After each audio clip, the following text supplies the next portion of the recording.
আ মানে বিশ্বাসে মিলাই বস্তু তর্কে বহুদূর। সে তর্কটা নাই বা করি। ঢাকাই সিনেমার নায়িকা শবনম বুবলির পর এবার থানায় সাধারণ ডায়েরি করেছেন ঢালিউড কুইন অপু বিশ্বাস।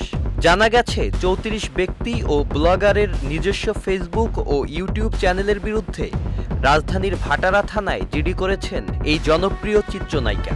চলচ্চিত্রের মানুষ বা মিডিয়া জগতের মানুষ কিন্তু এক ধরনের সমাজের দর্পণ।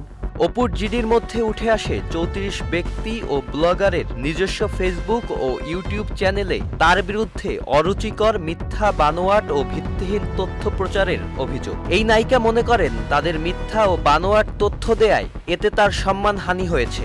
তবে কিছুদিন আগেই প্রকাশ্যে আসে শবনম বুবলির থানায় জিডি করার ব্যাপারটি। আপনারা তিলকে তাল বানাতে পারেন এবং যেটা হয় যেটা সত্যকে সত্যভাবে প্রেজেন্ট করতে পারেন।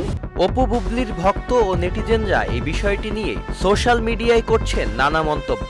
জিডির বিষয়টি নিশ্চিত করে বাড্ডা জোনের সহকারী কমিশনার এসি রাজন কুমার সাহা চ্যানেল আইকে বলেন, অপু বিশ্বাস একটি সাধারণ ডায়েরি করেছেন, বিষয়টি তদন্ত করা হচ্ছে। Sajid Abdullah, channel I. Walton fridge কিনে অনেকের মতো আপনিও হয়ে যেতে পারেন মিলেনিয়াল। সেরা পণ্যের সেরা অফার।